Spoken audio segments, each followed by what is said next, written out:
प्रभु कह रहे हैं जो अहिंसा, सत्य, आस्तेय, ब्रह्मचर्य, अपरिग्रह, इन 5 महाव्रतों का पालन करता है, बहुत बड़ी यज्ञ है। मन वचन कर्म से किसी भी जीव की हिंसा ना होने पावे। सत्य श्री भगवान हैं, उन्हीं का नाम रूप लीला गुण ही हमारे हर इंद्रिय का विषय होना चाहिए। जो ज्ञान इंद्रियां हैं वो केवल हमारे प्रभु से जुड़ी होनी चाहिए, यही सत्य है। व्यवहार काल में इन्हीं सत्य प्रभु को लेकर ही हम जो व्यवहार करेंगे वो सब भगवत सेवा हो जाएगी, भगवत स्वरूप हो जाएगा। किसी की चोरी न करें, बड़ा विस्तार है इसका चोरी का। किसी की बात को लेकर अपनी छाप लगाकर सम्मान प्राप्त करना यह भी चोरी है। बहुत तरह से किसी भी तरह हमारे अहम का पोषण नहीं होना चाहिए। इसी अहम के गलित होने पर भगवत राज्य में प्रवेश होता है। और असावधान उपासक प्रायः हर नाटक वही करता है जिससे अहंकार पुष्ट हो। हमें शरीर निर्वाह की भी चिंता नहीं करनी, वो विश्वंभर भगवान देखते हैं। पोषण भरन चिंत कराहि, श्री हरिवंश विभो बिलसाहि, श्री वृंदावन की माधुरी। हमें अपनी स्वयं व्यवस्था नहीं करनी। यदि निवृत्ति मार्ग के उपासक हैं तो हमें अपनी स्वयं व्यवस्था नहीं करनी। हमारी शरीर, मन, स्वभाव अब सब कुछ प्रभु के चरणों में समर्पित हो, जैसे चाहे वैसे रखें। पोषण भरन चिंत कराए, श्री हरिवंश विभो बिलसाए, श्री वृंदावन की माधुरी। यदि अपने भी शरीर पोषण के लिए किसी से मांग की तो हमारे यहां निषेध किया गया है। केतिक आयु केतिक जीवन, काहे विनाशत काज हटकत।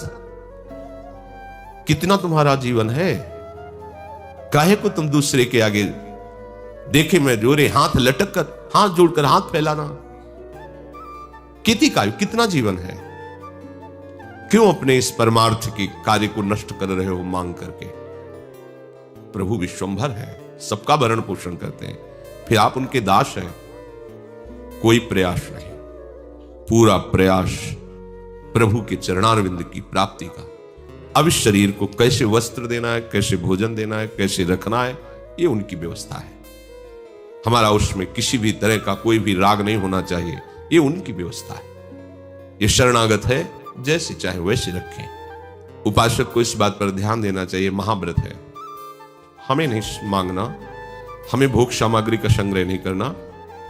हरि गुरु के आश्रित हैं, जैसा वो विधान करें उसी में हम राजी हैं। तो अपरिग्रह का सवाल ही नहीं होता। और एक और शब्द आता है उपग्रह, बार बार खाना पीना। ये उपासना के योग्य नहीं आचरण है। जो भी मुंह में डाल लिया, ये खाया, कभी ये पिया, कभी। एक नियत समय होना चाहिए पानी भी पीने का। उपासक ऐसा नहीं होता कि हर समय वो खाता पीता रहता, नहीं। जल पीने का भी उसका समय होता है, बस उसी समय जल की याद आएगी। भोजन पाने का एक समय है, उसे बार बार, अगर कुछ प्रसाद मिलता है बार बार उसको रख लेते हैं, अपने समय से पाते हैं। बार बार मुंह अशुद्ध रहेगा, बार बार जिह्वा वस्तुओं का स्वाद लेगी तो नाम का स्वाद कैसे होगा। सच्ची मानिए, कई कई दिन गंगा जल से ही जीवन चलाओ। कभी भगवत कृपा से कि भोजन नहीं मिला तो हम ढीले हैं या चेहरा उदास है, कभी नहीं हुआ। जब आपका भगवत चिंतन से हृदय परिपक्व रहेगा ना, पुष्ट रहेगा ना, तो मुख प्रसन्न तन तेज विराजा। एक मुख में अद्भुत भागवतिक प्रसन्नता होती उपासक के। ऐसे खिन्न भिन्न छिन्न, ये सब क्षणे रुष्टा क्षणे तुष्टा, रुष्टा तुष्टा, ये उपासक की गति नहीं होती। ये महान व्रत है, ये तीक्ष्ण व्रत है। ये कोई भगवत प्राप्ति करने की ठान ली है जिसने, वही ये व्रत रह सकता है। और कुटू सिंगाड़े के आटा वाला व्रत तो सब रह लेंगे। ये व्रत कोई वही उपासक रह सकता है जिसने ठान लिया है जीवित मर जाए उलट आप में समाए। कैसे अमृत में वचन है, जीवित मर जाए उलट आप में समाए। भगवदानंद के लिए व्याकुल हृदय वाला उपासक कुछ अच्छा नहीं।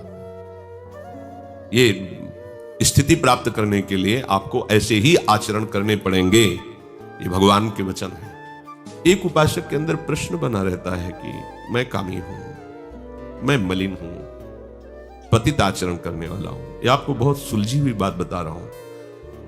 यदि आपके अंदर अहंकार नहीं है, और ये बात आपके हृदय में है, काम आदि दोष, तो आप निश्चिंत हो जाओ, क्योंकि आप जलोगे। आपके अंदर एक मलिनता रहेगी, ग्लानि की। मैं कितना नीच हूं, मेरे ऊपर कितनी कृपा है, फिर मैं कितना नीच हूं। ये आपको श्री जी तक पहुंचा देगा, निर्विकार कर देगा। जब अहंकार होता है, मैं कामी, ऐसा कैसे हो सकता है, वो काम को छुपाता है। बस अब इसका पतन शुरू।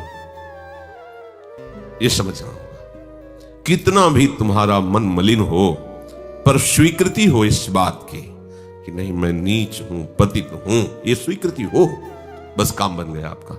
ये अहंकार स्वीकृति नहीं होने देता। महान दोषों को छुपा कर वो अपने गुण को प्रकाशित करता जो है नहीं, उसे दंभ कहते हैं, पाखंड कहते हैं। भगवत प्राप्ति क्या, भक्ति नहीं प्राप्त हो पाएगी, साधारण भक्ति नहीं आएगी, शुद्ध भक्ति या प्रेम लक्षणा, ये तो बहुत आगे की बात है। बिन विवेक वैराग्य भक्ति बिन सत्य नये को मानो, भगवद विमुख कपट चतुराई सो पाखंड नहीं जानो। कौन मानता है आचार्य वाणियों को? मनमानी आचरण। बस जैसे सम्मान हो, जैसे पैर पूजे, जैसे लोग हमें मनचाही वस्तुएं दें और हमारा नाम हो जाए, बड़ा ये विष भरा है हृदय में, और इसी का पोषण करने के लिए पूरा जीवन नष्ट कर देता है। हरि गुरु आज्ञा को रौंदता हुआ मनमानी आचरण करता है उपासक। इसलिए सावधान। अगर मन वासनाओं से मलिन है तो चिंता की अब जरूरत नहीं है। ध्यान रखना हमारी बात। जो शास्त्र आज्ञा, गुरुदेव की आज्ञा हुई है, उसका पालन करने में जो आपको ताप सहना पड़ता है, अंदर के विकारों को सहना, बाहर की परिस्थितियों को सहना, अब सांसारिक कोई भी व्यक्ति ये पसंद नहीं करेगा कि 2 बजे रात के जग करके और अपनी दिनचर्या करे और 4:15 बजे सत्संग सुने। कोई क्यों पसंद करेगा? वो तो 7-8 बजे तक सोना पसंद करेगा। तो आखिरकार पंचभौतिक शरीर अपना भी है। जब हम इसके विपरीत चलेंगे तो ताप तो होगा ही। निद्रा से लड़ना पड़ेगा, प्रमाद आलस्य स्थिति से लड़ना पड़ेगा। देखो, समय से आपको जगना होगा, तभी आप सत्संग में आ पाएंगे। सत्संग में आपको सोना नहीं है, आपकी फिर आगे की दिनचर्या है। बड़े कहीं ना कहीं कष्ट का तो अनुभव होता होगा। बोले उसी कष्ट को जो सह जाता है उसे तपस्या कहते हैं। भगवत कृपा से बहुत ऐसी कृपा हुई कि उस वाणी में शब्द नहीं आता। बहुत कृपा है आप सबके ऊपर, अपने ऊपर। श्री जी ने हमको दिनचर्या दे दी। ये प्रभु जब विशेष कृपा करते हैं तब हमें साधन दे देते हैं, उपासना मार्ग दे देते हैं। अब हमारे को मार्ग मिल गया ना, तो उनके बल से चलने में हमें कोई श्रम नहीं। देखो, अधिक समय तक हमारा केवल दिनचर्या में ही जीवन कट रहा है। हमारी स्वतंत्र कोई दिनचर्या नहीं है। हमारी ऐसी दिनचर्या है जो श्री जी को लेकर के है। प्रातः से लेकर के शयन तक स्वतंत्रता ही नहीं। तो जब यहां स्वतंत्रता नहीं तो विकारों के लिए हम कैसे अपना समय दे सकते हैं? क्योंकि हम तो श्री जी के अधीन हैं। अब हमारे पास समय है नहीं। अब जो समय बचा तो इतनी थकित इंद्रियां और शरीर है, बेशुद्ध होकर सो गए। जब जगे तो फिर वही एक चिंतन, श्री जी का फूल बंगला बनाना है श्री जी के लिए, और ये अमुक सेवा, अमुक सेवा। और अधिकतर नई अवस्था के उपासक उपासिका हैं। प्रणाम है इस कृपा को कि जिस अवस्था में तांडव होता है माया का, उस अवस्था में तुम भगवत प्राप्ति के लिए दिनचर्या में अपने को लगा दिए हो। ये प्रभु की विशेष कृपा और आपका अपने ऊपर विशेष कृपा प्रसाद। शास्त्रों में, संतों में ये बात पाई कि शास्त्र कृपा, गुरु कृपा और अपनी कृपा। शास्त्र कृपा में भगवत कृपा है, गुरु कृपा में भगवत कृपा है, और अपनी कृपा आपको अपने ऊपर करनी होगी। हम नहीं जा पाएंगे भाई। 4:15 बजे हमसे प्रश्न हुआ, वो 7:30 वाला समय क्यों नहीं रखते सत्संग में? ये 4:15 वाला तो ठीक नहीं है। तो आप सत्संग के समय में नहीं आ सकते, सत्संग आपके समय में होना चाहिए। क्योंकि 6 बजे उठे, नहाया धोया और चाय पी, नाश्ता किया, फिर आके बैठ गए सत्संग में। आप सुनाओ सत्संग तो ठीक है। अब 4:15 बजे न चाय न पानी न नाश्ता, और ऐसे वो सोना है नहीं, और ऊपर से तो मतलब समस्या ही तो है ना। तो इस समस्या को यदि आप सह गए तो इसी का नाम तपस्या है। ये जो आप सह रहे हैं, आप ऐसा ना समझे कि व्यर्थ जा रहा है। एक एक सेकंड का हिसाब होगा आपका। आप निहाल हो जाएंगे। निहाल जिसे नहीं कहते, ये श्री जी कितना पे रिझी हुए हैं अभी आप देख नहीं पा रहे हो आप, लेकिन जब यहां से हम कह रहे हैं तो आप अनुमान लगा सकते हैं। कि यहां अगर हमारा शीतलता है और आपको देखकर हृदय हमारा ऐसे होता है, ऐसे होता है, ये ऐसा ही है जैसे इत्र लगा के खुशबू लेके मस्त होना। समझ रहे हो? इत्र उन्हीं का है, वो लगा आप में रहेगा, उसी की खुशबू से आनंद। कितनी बढ़िया खुशबू आ रही। अपने गुरुदेव और शास्त्र की आज्ञा पालन में जो जो प्रतिकूलता, कठिनाइयां, अपमान, निंदा मिले, उसे चुपचाप प्रसन्नता पूर्वक सह जाओ। उसी का नाम है तपोयज्ञ। क्योंकि जब हम सही चलते हैं फिर हमें कोई प्रतिकूलता आती तो असहनीय हो जाती है, ऐसा लगता है, लेकिन ऐसी बात नहीं है। जब हम गलत होते हैं फिर प्रतिकूलता आती है तो असहनीय हो जाता है, और जब हम सही चलते हैं प्रतिकूलता आती है तो मुस्कुराहट आती है। देख लेना, जैसे हम गलत नहीं हैं और कोई हमको गलत कह रहा है तो हृदय हमारा शीतल होगा, मंद मुस्कुराहट होगी। और अगर हम गलत हैं फिर गलत कह रहा है तो भाव चढ़ जाएगी, मैं गलत हूं, मुझे साधु को, वैष्णव को गलत कह रहा है, गलत है इसीलिए आ गया है। और अगर कोई गलत नहीं है, सही चल रहा है, और कोई कह रहा है कि पाखंड नाटक सब चलता रहता है, तो मुस्कुराता है, क्योंकि उसको गुरु कृपा प्रताप से पता है कि गुरु की आज्ञा पे चल रहा हूं, कहीं गलत हूं नहीं, तो ये भगवान मेरी परीक्षा ले रहे हो। मुस्कुराता है, हाँ, दो गालियां दो, कोई बात, निंदा करो, कोई अपमान करो, कोई बात नहीं। उसको जो सह रहा उसका नाम तपोयज्ञ है। वो व्यर्थ नहीं जा रहा कि बहुत जल रहा हूं, बेकार का जल रहा हूं, बेकार का नहीं चल रहे, तुम्हारे पाप नष्ट होकर तुम्हारी तपस्या बन रही। अच्छे से समझो, अपने स्वधर्म का जो गुरुदेव ने आदेश किया उसका पालन करने पे जो भी आपको कठिनाइयां और कष्ट पड़ रहे हैं वो आपका महान तप बन रहा है। इसी को वास्तविक तप कहते हैं। जो अपने सुख के लिए कष्ट सहा जाता है उसे तप संज्ञा नहीं दे सकते हैं। मैं ऐसा करूं इससे अमुक लोग प्रभावित हो जाएं, अमुक वस्तु, अमुक रुपया, ऐसा ऐसा। गुरु की आज्ञा पालन करने के लिए, धर्म का पालन करने के लिए आपको जो कष्ट मिल रहा है वो आप धर्म पूर्वक चल रहे हैं और उसे सह रहे हैं, इसका नाम तपस्या है। शास्त्रीय शुद्ध शब्द। अपने उपासना मार्ग से थोड़ा भी विचलित हो गया तो गिर जाएगा। इसमें सबसे खास बात यह है, विचलित नहीं होना, चाहे जितना प्रतिकूल परिस्थिति आ जाए। हरिगुरु आश्रय नहीं छोड़ना, हरिगुरु की आज्ञा का उल्लंघन नहीं होने देना, भले वही विपरीत तुम्हारा अपमान करे। अपने अंदर इतनी बात तो मांग रहती है कि आपकी अक्षरशः आज्ञा का पालन कर रहे हैं तो स्याबास ना सही तो कम से कम प्रतिकूलता भी तो ना दो। पर नहीं, ऐसा नहीं।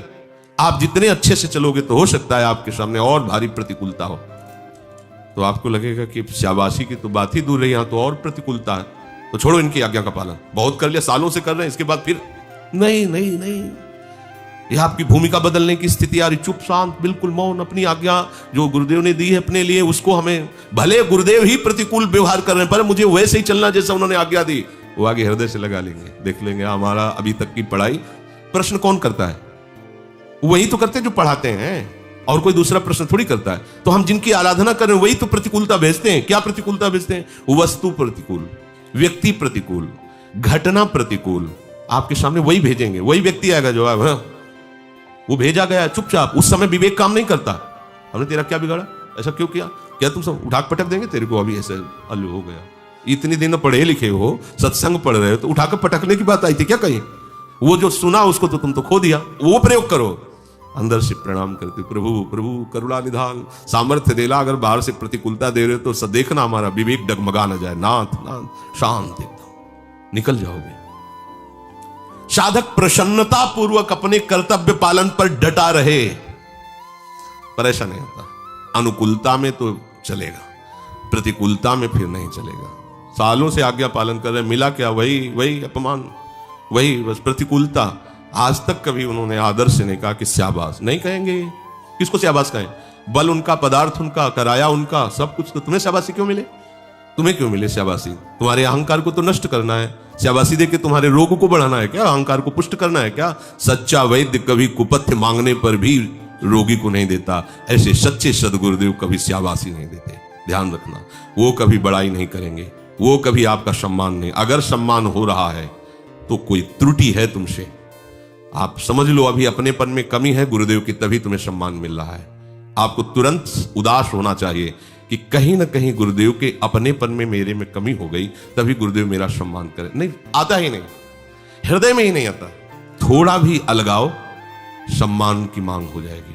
प्रियता की मांग हो जाएगी। ये लगेगा कि थोड़ा तो शाबाशी, किसको हम अपने हाथ को शाबाश करें, हमारा मुंह धोया तो हम अपने हाथ को शाबाश शाबाश, तो क्या कहा जाएगा? आप विचार करो, ये हमारा हाथ है, ये हमारा मुंह है, इसने धो दिया तो इसमें क्या होगा? आप हमारे हैं, हमारी श्री जी के हैं, आठों पैर श्री जी की शाबाशी की जरूरत है क्या? समझ लेना, जितना अपनापन आपका होता जाएगा उतना अपने अंदर मांग नहीं रहेगी कि हमें दुलार करें, हमें शाबाशी करें, सभा में खड़े करके माला पहनाएं। जिसे अपनापन होता है सभा में, उसके साथ कटुता का व्यवहार होते देखा गया है। संतों के चरित्रों में सम्मान तो नहीं देखा गया। तो जो आपको प्रतिकूलता मिले उसको प्रसन्नता पूर्वक सह जाना तपस्या है। प्रतिकूलता उसी को बुरी लगती है जिसको अनुकूलता की मांग होती है। और गुरुदेव के सुख की भावना, आराध्य देव के सुख की भावना है, तो अब अनुकूलता की वो मांग थोड़ी है, वो तो तत्सुख भाव है। सुख देवे को चावचित। तो अगर गुरुदेव को हमें कटु व्यवहार करने में अच्छा लग रहा है तो सुखी हो जाए, वो कटु व्यवहार करें, जैसा चाहे वैसा। योग यज्ञास तथा परे। तपी का मतलब समझे, अपने मार्ग में चलने पर जो भी आपको कष्ट मिल रहा है या जो भी विकार सहने में ताप लग रहा है उसको आप सह गए, यही सबसे बड़ी तपस्या है। ये एक यज्ञ हो गई, इससे भगवत प्रसन्नता प्राप्त होगी। किसी भी परिस्थिति में अंतःकरण विचलित ना होने पावे। विचलित हुए इसकी पहचान, प्रभु का चिंतन छूटा और किसी वस्तु व्यक्ति स्थान का चिंतन होकर जो हर्ष या शोक हो रहा है, अंतःकरण विचलित हो गया। ध्यान दीजिए, शम से नीचे गिर गया। अनुकूल परिस्थिति व्यक्ति वस्तु घटना का चिंतन हुआ, हर्ष हुआ, विचलित हो गए आप। प्रतिकूल घटना वस्तु व्यक्ति परिस्थिति का चिंतन हुआ और हृदय शोकित हो गया, आप विचलित हो गए, विकारयुक्त हो गए, हर्ष शोक विकार। क्या? शम। कैसे? चिंतन नहीं छूटना चाहिए। अगर राधा राधा राधा राधा, तो माना कि अभी वो स्थिति नहीं है कि हर्ष शोक स्पर्श न कर पावे, पर हर्ष शोक स्पर्श करते हुए उसे विचलित नहीं माना जाएगा, क्योंकि चिंतन चल रहा है, अनवरत भगवत चिंतन चल रहा है, नाम चिंतन चल रहा है। तो वो जो साइड में वो असत है, वो आगमा पाइनो है, वो अनित्य है, उसका कोई महत्व नहीं, अब वो तुम्हें परास्त नहीं कर पाएगा। पर भगवत चिंतन छूट गया, आप हर्षित शोकित हो गए तो हृदय विचलित हो गया। अनुकूल की प्राप्ति में हर्ष, प्रतिकूल परिस्थिति में शोक, निंदा में शोक, स्तुति में हर्ष, आदर में हर्ष, निरादर में शोक, ये अंतःकरण का हलचल है। राग द्वेष हर्ष शोक सुख दुख ये विचलता है। उपासक इसमें नहीं फंसता, उसी का नाम है योग यज्ञास तथा परे। वो हर समय सम रहने की भावना में, न हर्ष न शोक न सुख न दुख। सम क्या है? प्रभु का चिंतन। समता हम कैसे नापेंगे? हमारे में समता है, भगवत चिंतन न छूटे, पकड़े रहना, तो आप सम हो जाओगे, वो आपको सम कर देगा। जीत विषम संसार कीर्ति जग, ये जय जय श्री हरिवंश नाम गुण गाई है, उसका परिणाम क्या होगा? जीत विषम संसार कीर्ति जग बिस्तरे। उस विषम संसार को जीत जाएगा, सम हो जाएगा। और दूसरे उपासक ऐसे हैं कितने जो प्राणायाम के परायण रहते हैं। ये भी जब नैष्ठिक ब्रह्मचर्य में थे तो इसका भी गुरु कृपा से अभ्यास कराया गया था। अपान में प्राण का अपान गति रोक करके फिर प्राण में अपान का हवन करते हुए, ये प्राणा अपान गति रुद्ध्वा प्राणायाम परायण, ये प्राणायाम यज्ञ है। इसमें प्राण सूक्ष्म होते हैं। मन, ब्रह्मचर्य और प्राण तीनों का एक संयोग है। अगर आप प्राण आपके सूक्ष्म है तो मन आपका सूक्ष्म होने लगेगा, स्थिर होने लगेगा, और ब्रह्मचर्य आपका पुष्ट होगा। ब्रह्मचर्य आपका पुष्ट है तो मन स्थिर होने लगेगा, प्राणवायु सूक्ष्म होने लगेगी। तीनों का है, प्राणवायु स्थूल, मन चंचल, ब्रह्मचर्य रहित, ये एक चक्र है। इसलिए नैष्ठिक ब्रह्मचर्य में संन्यास मार्ग के पथिक को प्राणायाम का उपदेश गुरुजनों के द्वारा दिया जाता था। उसमें तो 30 प्राणायाम का विधान था, 10 10 10। वो अपनी नई अवस्था थी तो उनका जब 30 में, तो हम इसका और आगे बढ़ाए तो 90 प्राणायाम तक, 10 10 10 10 10 9। शाय मच जाती थी। प्राणायाम भूख को मिटाता है, शरीर के दर्द को मिटाता है, प्राणों को सूक्ष्म करके जिस मंत्र का जो गुरुदेव ने उपदेश दिया, ऐसे मंत्र ऐसा लगता मानो नृत्य कर रहा हो। शाम प्राणवायु शमन, प्राणवायु शमन हो गई। इसका तात्पर्य कि ऐसे आटा लगाया जाए, उड़ ना पावे आटा।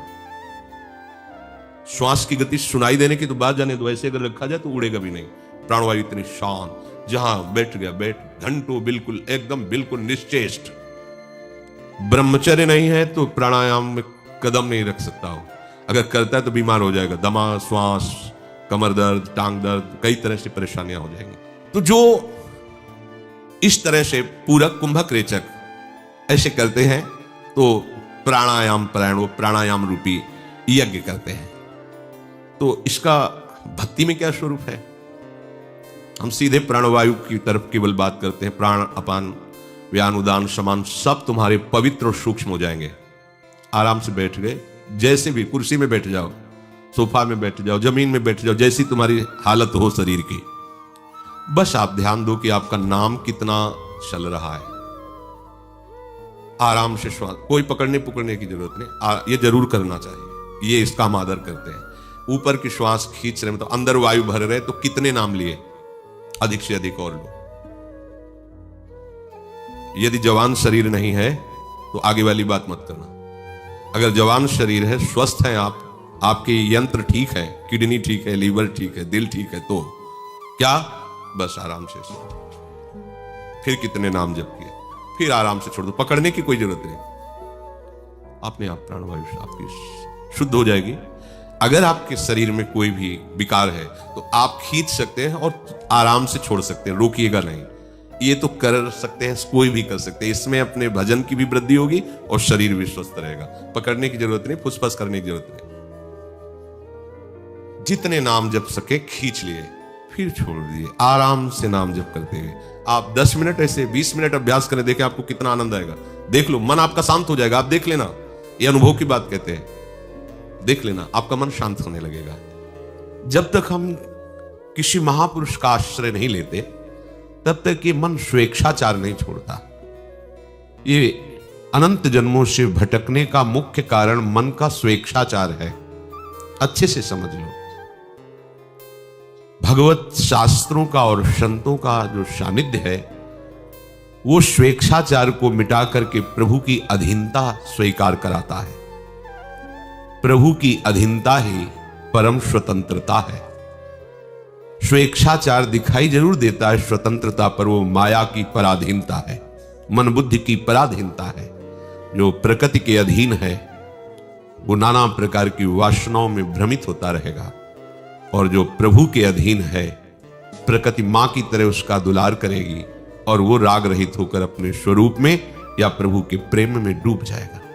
जो अपने सद्गुरुदेव स्वामी का आश्रय स्वीकार करता है, अपने सद्गुरुदेव स्वामी को अपना आराध्य देव मानता है और उनकी आज्ञा पालन करते हुए वो अनुभव करता है कि हमारा गुरुदेव का संग अभंग है,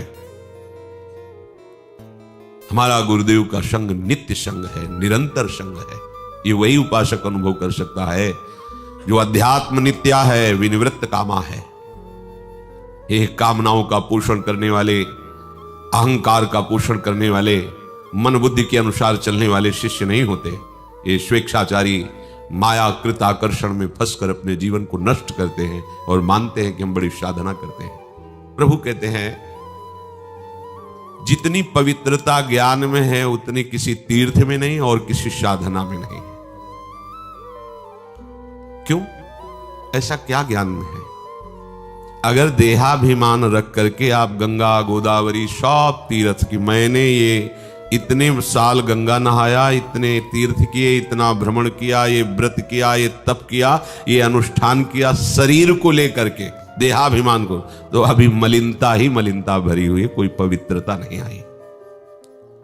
देह भाव मलिनता का लक्षण है।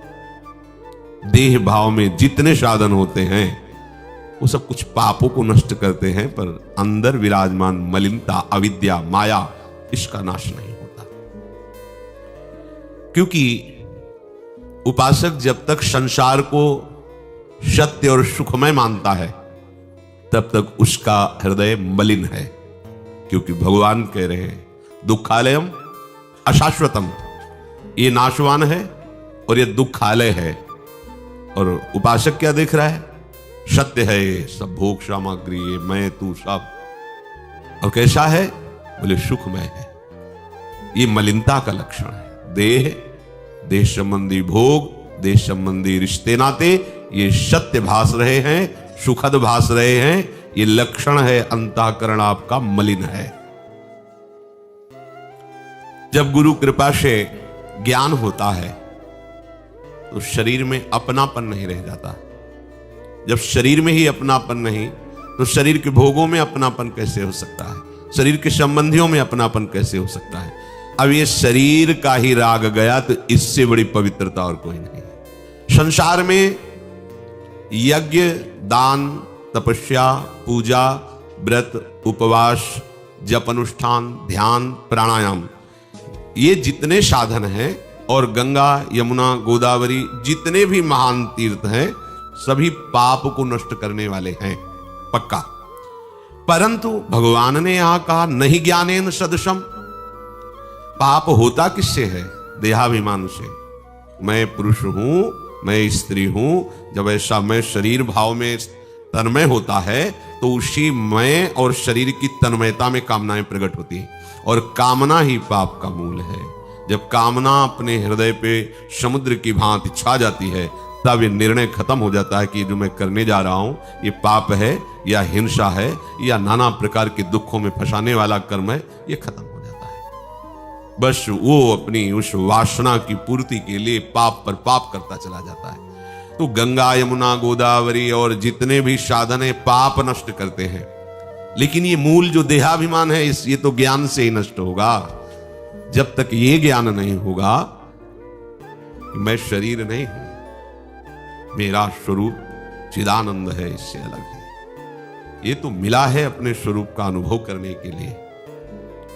ये जो शरीर है, जो इंद्रियां हैं, इनकी जो भोगों की मांग है वो मेरी मांग नहीं है। मैंने भ्रम से अपनी मांग मान करके अभी तक बंधा रहा, अब नहीं, अब लो निशानी, अब अपने को नष्ट नहीं करूंगा। मन और इंद्रियों के चक्कर में पड़ करके अब संसार चक्र में नहीं आना। ये जो ज्ञान हो रहा है शरीर से अलगाव का, ये पाप प्रवृत्ति का ही नाश हो रहा है। देखिए, सब साधन पाप नष्ट करने के हैं, लेकिन पाप प्रवृत्ति का जो मूल है वो अज्ञान है। मैं पुरुष हूं, मैं भोगता हूं, मैं करता हूं। और जब गुरु कृपा से ज्ञान जागृत होता है तो पाप प्रवृत्ति का ही, मूल का ही नाश हो गया। इसलिए इससे बढ़कर के कोई पवित्र नहीं है। हजारों बार पाप नाशक मंगलमयी चेष्टाएं की, पर पाप की प्रवृत्ति बनी रही तो नए नए पाप फिर हुए। बात तो बनी नहीं। पवित्रता तो तब मानी जाए जो आगे अपवित्रता होने की कोई भी गुंजाइश न रह जाए, वो है ज्ञान में। जब ये ज्ञान हो जाता है कि मैं एक भोक्ता नहीं हूं, मैं करता नहीं हूं, ये त्रिगुणात्मिका माया के द्वारा संचलित ये पांच भौतिक शरीर और इंद्रियां ये प्रकृति के गुणों में ही प्रकृति बरत रही है, तभी आप शासन कर सकते हैं मन इंद्रियों पर। इसलिए जो मन इंद्रियों पर शासन करता है वो निष्पाप हो जाता है। अज्ञान से शासन नहीं हो सकता। ये मुझे नहीं खाना, मुझे नहीं पीना, कहते रहो, वही करोगे जो मन बुद्धि कराएगा। ये जब गुरु सेवा से, भगवद आराधना से ज्ञान प्राप्त होता है, शांत, अपने आप ही विकारों से वृत्ति हटने लगती है। ये अटकल लगाने से बात नहीं बनेगी, उपासना में रत होना पड़ेगा। जो निरंतर अपने आत्मस्वरूप प्रभु के चिंतन में तन्मय हो गया है, ये बिना विवेक के नहीं होगा। अविवेकी शरीर को लेकर के, शरीर सुविधाओं को लेकर ही विचरता है, व्यर्थ है। विवेकवान हर समय सत्य चिंतन और अपने आराध्य देव को लेकर ही विचरता है। विचरना का तात्पर्य अंतःकरण से है। मन, बुद्धि, चित्त, हम सब आराध्य देव में। जब तक आप इसे सत्य मानेंगे तो आप कैसे हट पाएंगे?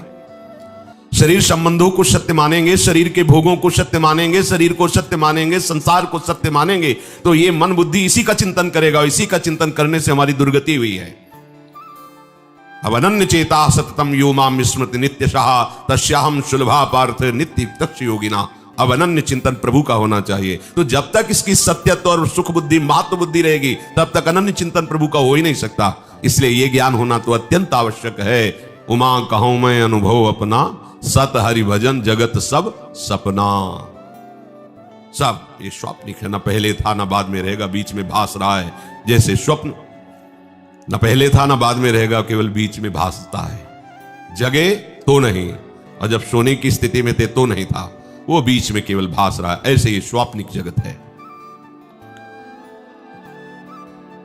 जब किसी को ये ज्ञान प्राप्त हो जाता है देखो भक्ति में, प्रेम में उसी को थोड़ा सरस करके वर्णन किया जाता है कि देह शुद्धि विस्मरण के बाद प्रेम का प्रादुर्भाव होता है। पांचवें भूले देह शुद्धि, तो उसके अंदर जो प्रेम प्रकट होता है वो संपूर्ण रागों को भस्म कर देता है। कुटुंब देह ते जाए छूट सब ही विधि नातो, न देह से न कुटुंब से न भोगों से। ये स्थिति आए बिना विश्राम नहीं।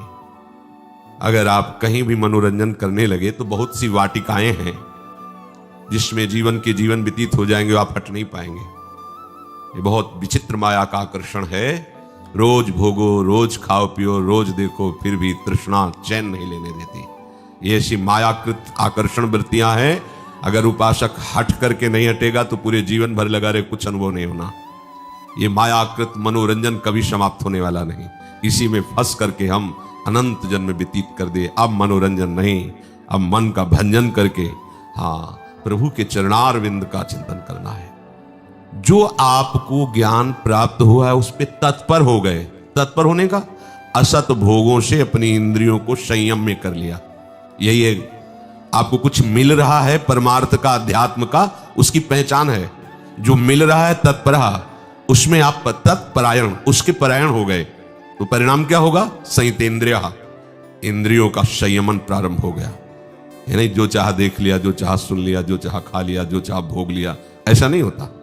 जिसको अभी ये तत्वबोध नहीं हुआ, अब ये शास्त्रीय ज्ञान प्राप्त हुआ, ऐसे चलना चाहिए, ऐसे नहीं चलना चाहिए, ये श्रद्धावान को, तो वो संयतेन्द्रिया, श्रद्धावान ही ज्ञान को प्राप्त होता है। और शास्त्र ज्ञानी ही, ये निषेध है, ये विधि है, तो अपनी इंद्रियों को विधि पे चलाता है और निषेध से संयमन कर लेता है। इंद्रियां पूर्णतया उसके वश में होने लगती है। संयतेन्द्रिया, अपने साधन में इतनी तत्परता आ जाती है, इतनी तन्मयता आ जाती है कि इंद्रियों को फुर्सत ही नहीं है। और में जो भगवत गुरु कृपा पात्र साधक हैं, उपासक हैं, उनकी दिनचर्या है, उनको दिनचर्या से फुर्सत नहीं तो कब संकल्प विकल्प भोग और संसार के राग द्वेष का करे, समय ही नहीं। और जिसने एक समय दे दिया इन भोगों को, फिर वो चैन से नहीं रह सकता।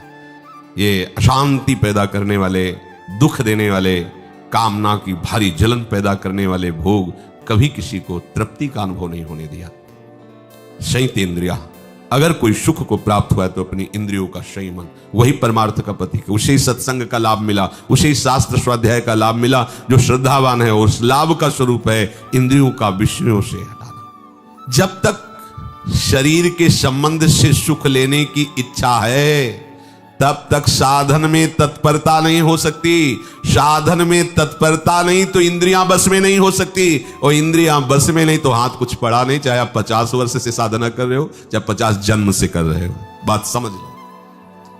ये जो संत महात्मा जन, शास्त्रज्ञ, भगवत प्रेमी जन आदेश करते कि स्वसुख वांछा का त्याग करो, सुविधाओं के भोक्ता मत बनो, सुविधाओं की अनुकूलता को अनुकूलता मत मानो, तुम परमार्थ के पथिक हो, लक्ष्य तुम्हारा भगवत प्राप्ति होना चाहिए। जीवन निर्वाह के लिए हरि गुरु जैसा चाहे वैसा करें, जैसा चाहे वैसा वो वाहन करें, उनके हम आश्रित हैं। हमें वस्तु, व्यक्ति, स्थान, इससे राग रहित होना है। 8 घंटे जब कोई लेबरी करता है तब 400-500 रुपया लेकर के फिर अपने परिवार का पोषण करता है। तुम 8 घंटे नाम जप नहीं कर सकते, ठाकुर सेवा नहीं कर सकते, भजन नहीं कर सकते। लेबरी में जो मेहनत है उससे तो कमाई है ये। वो 8 घंटे गाली सहता ठेकेदार की, धूप वर्षा गर्मी जो भी हो सब सहकर कई खंड में ऊपर सब ले जाता है, कष्ट सहता है, तब 400-500 रुपए मिलते हैं। तुम ऐसे ही समोसा चटनी, ऐसे ही तुम भोग राग, ऐसे ही तुम वस्त्र आदि सुविधाएं, दुर्गति प्राप्त करने के लिए थोड़ी बाबा जी बना जाता है, सदगति प्राप्त करने के लिए। सदगति कैसे होती है? इस शरीर की अनुकूलता का त्याग करने पर। वो जैसा चाहे महलों में राके, चाहे झोपड़ी में, हमारी मांग नहीं होनी चाहिए, हमारा वो विषय आश्रय नहीं होना चाहिए। देखने को मिलता है जहां प्रभु थोड़ी प्रतिकूलता दिए तो खत्म, भजन खत्म, गुरु संबंध खत्म, मनमानी आचरण प्रारंभ, क्योंकि वो था ही नहीं कभी आध्यात्मिक मार्ग का पथिक, वो केवल अपने मन के मार्ग का पथिक था। ऐसों को ऐसे न वैसे रहे मजरेडो, मजरेडो कहते हैं, न इधर के न इधर के, बीच ही बीच जो जन्म गंवाए, जो धर्मिन सुप्रीति नहीं तो कहा भयो जो धर्मी कहा। क्या हुआ? तुम भेष धारण कर लिए या परमार्थ के प्रतीक का बाना धारण कर लिए, उसे क्या होने वाला है? बड़ी हंसी लगती है। सूरवीर का बाना पहनकर कायरता दिखाना बहुत ही हंसी का विषय होता है। सुख ले, फिर सुन लीजिए, संसार में सुख लेने की इच्छा कभी साधन में तत्परता नहीं आने देती, और जो अपने गुरु प्रदत्त साधना में तत्पर नहीं है वो कभी संयतेंद्रिया नहीं हो सकता, और बिना संयतेंद्रिय हुए किसी को तत्व ज्ञान या भगवत प्रेम नहीं होता। जगते भयो फिरे बैरागी, श्री वृंदावन रस में अनुरागी। खान पान सुख चाहत अपने, तिनको प्रेम छुअत नहीं सपने। ये ऐसे थोड़ी महापुरुषों ने लिख दिया। वही देता है, वही हर व्यवस्था देता है, फिर देखता है कि तुम किस व्यवस्था में कितने राजी हो।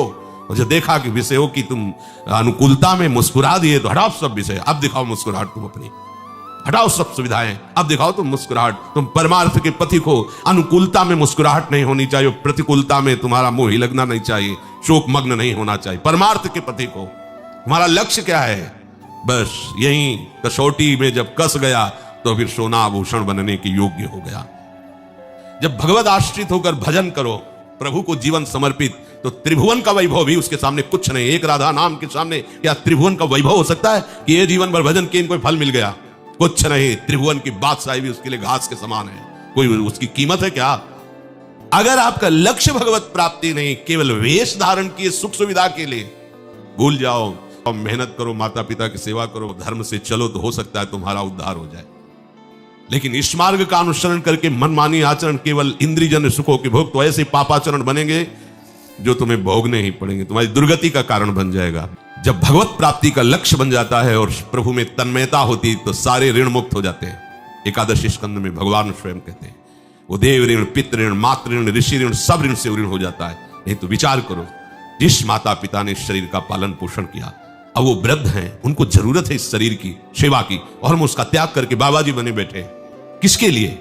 कि ठीक है आज वो कष्ट सह लेंगे, हम कष्ट सह लेंगे, लेकिन यदि परमात्मा प्राप्ति हो गई तो उनका भी कल्याण हो जाएगा। शास्त्र कहते हैं 21 पीढ़ियां तर जाएंगी उसमें। ऐसा नहीं कि सेवा का अवसर आया और तुम अपने केवल उदर पोषण, रसेंद्री के पोषण के लिए, अपनी मान प्रतिष्ठा के लिए, अपनी अनुकूलता के लिए, अपने सुख के लिए बाबा जी बन गए। भोगना पड़ेगा तुम्हें, वो अपराध है, ऐसा खिलवाड़ नहीं है। वैराग्य युक्त होकर भगवान से अनुराग प्राप्त करने के लिए चलो, स्वयं भगवान तुम्हारे परिवार को संभालेंगे और लोक परलोक का सबका कल्याण होगा। और यदि केवल सुख भोग की लालसा से काम चोर बनकर के इस मार्ग में यदि कदम रखा तो समझ लीजिएगा फिर तुम ऐसे न वैसे रहे मजरेडो पाछलियो जो करी निर्भाषित। सावधान, इसको खिलवाड़ मत समझा जाए। माता पिता साक्षात भगवान के स्वरूप हैं। अगर उनकी सेवा की जाए और उनके अनुकूल चला जाए तो भगवत प्राप्ति दुर्लभ नहीं है। पर भगवान की कृपा से वैराग्य मार्ग का, निवृत्ति मार्ग का आश्रय भगवान ने दिला दिया। अब उधर देखना नहीं है, उस राग को नहीं देखना, कुछ भी हो जाए उस राग को नहीं देखना, उस राग को नहीं देखना, तो शरीर राग को देखना है तुम्हें। तुम सुविधा भोगी बनो और वो कष्ट पा रहे हैं, तुम परमार्थ के मार्ग के पथिक ना बन करके मनमानी आचरण करो तो तुम्हें उसका भी दंड मिलेगा और इसका भी दंड मिलेगा। सावधान, ये कोई खिलवाड़ का मार्ग नहीं। ये जो नए नए उपासक हैं, केवल सुख भोग की वृत्ति छोड़ दीजिए, या तो इस मार्ग को छोड़कर घर जाओ और परमार्थ का चिंतन करो कि परमार्थ किसे कहते हैं। माता पिता की चरण सेवा करो, कमाओ, उनको खवाओ और धर्म से चलो, तुम्हारा कल्याण हो जाएगा पक्का। और आप अगर वैराग्य के मार्ग में कदम रखा है तो दो मार्ग है, एक प्रवृत्ति एक निवृत्ति। फिर झांकिए भी नहीं प्रवृत्ति की तरफ, केवल निवृत्ति के जो आदेश और उपदेश हैं उनके अनुसार चलो तो 21 पीढ़ी भगवत प्राप्ति की महिमा को प्राप्त हो जाएंगे। ये कोई खिलवाड़ का मार्ग नहीं है। ये जो सुख लेने की भावना है शरीर से, इंद्रियों से, संसार से, ये साधन में तत्पर नहीं होने देती। साधन में तत्परता ही संयतेंद्रिया बनाता है। साधन में तत्परता ना होने के कारण इंद्रियां खुली छूट है, और जिसकी इंद्रियां खुली छूट है तो नरक का खुला हुआ द्वार है। यदि संसार में कुछ भी अपनापन रखोगे, प्रवृत्ति और निवृत्ति मार्ग का अंतर है। जब प्रवृत्ति मार्ग का उपदेश है तो निवृत्ति मार्ग को सावधान होकर समझना चाहिए, ये हमारे मार्ग की बात नहीं। और जब निवृत्ति मार्ग का उपदेश है तो प्रवृत्ति मार्ग को इतना तो ज्ञान होना ही चाहिए कि निवृत्ति मार्ग के उपदेश उन साधकों के लिए जिन्होंने वैराग्य धारण कर आजीवन भगवान की आराधना का नियम लिया है। और जो गृहस्थी में आजीवन गृहस्थी प्रवृत्ति धर्म का पालन करते हुए भगवत भजन करना है। सत्संग से इतना तो ज्ञान हो ही जाना चाहिए कि उपदेश निवृत्ति मार्ग परक है या प्रवृत्ति मार्ग परक, जो हमारे लिए उसे हम धारण करें। अगर निवृत्ति मार्ग वाला कि माता पिता की बड़ी महिमा, चलो अब तुम गए अपने मार्ग से, और वो अगर निवृत्ति मार्ग की बात, किसी से कुछ मतलब, तुम गए अपने मार्ग से, तुम्हें भगवत बुद्धि रखते हुए परिवार का भगवत सेवा भाव से पोषण करना है। तुम्हें असंग रहकर अपनी इंद्रियों पर शासन करके निरंतर अपने स्वरूप में, अपने आराध्य देव में तन्मय होना है। जो आज्ञा का पालन नहीं करते वो विवेकहीन होते हैं। जो विवेकहीन है और श्रद्धा रहित है, इसे श्रद्धा रहित कहा जाता है। ऐसे चलिए आप, तो उसके विपरीत भी उपदेश देने वाले हैं। हमें तो बड़ा आश्चर्य होता है कि विपरीत उपदेश देने वालों में श्रद्धा से चलने वालों से कई गुना बढ़कर अनुयायी है, क्योंकि श्रद्धा का मार्ग ऐसे है और विपरीत का मार्ग ऐसे है। तो उनको लगता है कि जब इसमें आनंद है और इसी के लिए हमारा मन लालयित है तो इधर चले। ऐसे चलने में बड़ी कठिनता है, चढ़ाई का मार्ग है। यह भजन नशेनी प्रेम की, भजन के द्वारा इस ऊंचाई पर चढ़ा जाता है। श्रद्धा सत मार्ग में, सत शास्त्रों में बहुत कठिनता से होती है, और हो जाए तो इसे बहुत संभाल के रखना है। कपूर की तरह उड़ भी जाती है। अगर इसे संभाल के नहीं रखा, गुप्त नहीं रखा और इसके अनुसार नहीं चले तो उड़ने में देर नहीं लगेगी, फिर संशय हो जाएगा और भगवान उसका कहते विनश्यति, उसका नाश हो जाता है। जो अज्ञा है, असद्धाना है, संशयात्मा है, तो भगवान कहते उसका नाश हो जाता है, विनश्यति, उसका नाश होता है। और ऐसी दुर्गति होती, नायम लोकोस्तु न परो सुखम संशयात्मना, उसको ना यहां सुख कभी मिलेगा ना वहां सुख मिलेगा। पर ये अहंकार देवता ऐसे हैं कि देख लेंगे सब, अरे इतना सुंदर अवसर मिला है, इस अमृत समय को मृत भोगों की तरफ मत नष्ट करो। पर समझ में नहीं आता, जिस पुरुष का विवेक जागृत नहीं हुआ है उसके उद्धार का मार्ग है क्या? संतों को संग करेगा तो सत्संग से विवेक जागृत हो जाएगा, उसका काम बन जाएगा। लेकिन जैसे कोई सोया हुआ है तो जगाने के चांस हैं, लेकिन जगा हुआ सोने का नाटक कर रहा हो, अब उसको जगाने में बहुत श्रम पड़ेगा। अब जगाओगे तो नाटक कर रहा, कैसे जगेगा? इन जो शास्त्रों का ज्ञान रखते हैं, भगवत मार्ग को भी जानते हैं बुद्धि के द्वारा, और भोगों में रति करते हैं, आज्ञा उल्लंघन करते हैं, ऐसे लोगों का उद्धार होना बहुत कठिन है। लेकिन जो अज्ञानी है उसके उद्धार होने का चांस है। अगर उसको कहीं सत्संग मिल गया, बात समझ में आ गई, तो भगवत प्राप्ति के मार्ग में चल देगा। लेकिन जो जानता है, उपदेश करता है, शास्त्रों को पढ़े हैं, फिर भी वो जान करके नहीं जानता है, नहीं मानता है, अब उसके उद्धार में बड़ी समस्या है, क्योंकि वो जान करके भी उसका पालन नहीं कर रहा है। एकदम अज्ञानी है, पाप कर्म करता रहा, हिंसा करता रहा, लेकिन जहां सत्संग मिला अब उसके कल्याण का मार्ग खुल जाएगा। लेकिन वो खूब सत्संग सुन रहा है, खूब बुद्धि में सत्संग की बातें याद करके दूसरों को सुना रहा है, लेकिन आचरण में कुछ नहीं। अब इसका उद्धार होना बड़ा कठिन है। जो सत्संग शास्त्रों का महत्व नहीं देता है और अश्रद्धा करता है, संशय करता है, ऐसे पुरुष का बहुत बुरी तरह नाश होता है, बहुत बुरी तरह। नायम लोकोस्ति, इस लोक में भी नहीं, न परो न सुखम संशयात्मना, ये उनका दंड थोड़ी मिला है, ये तो ब्याज है, मूल तो अभी आगे जाके मिलेगा। पता नहीं कब करुणा होगी कि उस अपराध से मुक्त हो पाएंगे और उनको पुनः मनुष्य जन्म मिलकर भगवत आराधन, कहां ब्रह्मानंद की पदवी प्रदान करने वाले गुरुदेव, और कहां एक न लोक मिला न परलोक मिला। ये है अज्ञान, ये है श्रद्धा की हीनता। ऐसे संशयुक्त पुरुष का परमार्थिक मार्ग से पतन ही नहीं, पूर्ण नाश हो जाता है। संशयुक्त पुरुष को बहुत कष्ट भोगने होते हैं, किसी भी तरह उसकी उन्नति नहीं हो सकती। इसलिए संशय तो होना ही नहीं चाहिए। देखो, नाम में कोई संशय मत करो, मंत्र में कोई संशय मत करो, प्रिया प्रीतम में कोई संशय मत करो, उनकी लीला में कोई संशय मत करो। अगर चार में तुम संशय नहीं करोगे तो नामदाता, लीला सुनाने वाला, उपासना देने वाला, इसमें आपका अनुराग बढ़ता चला जाएगा।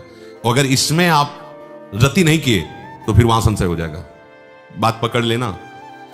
अगर आप उपदेश पर ध्यान दें तो नाम रूप लीला धाम चार का ही उपदेश होता है भगवत प्रेमी महात्माओं का। आप इस पे रति कर लें तो आप रो रो के बलिहार ना जाए तो बताना कि गुरुदेव ने, रसिक महापुरुषों ने कृपा कर दी, कैसा महासुख दिया। अब वहां श्रद्धा चरम सीमा की बढ़ेगी। और यदि आपने प्रभु का भजन श्री जी से अनुराग नहीं, तो आप वहां श्रद्धा नहीं कर पाएंगे, वहां संशय खड़ा हो जाएगा। ये पक्की बात समझ लेना। अगर उनकी पूर्ण श्रद्धा, पूर्ण आज्ञा का पालन करने के हृदय में उत्साह हो, तो लाडली जी को अपना मानो, लाडली जी से प्यार करो, तो आप देखोगे कि आपको रोना आएगा कि अगर गुरुदेव कृपा न करते तो सुख कैसे मिलता। फिर आप गुरुदेव को भी जान जाएंगे, संशय का कोई प्रश्न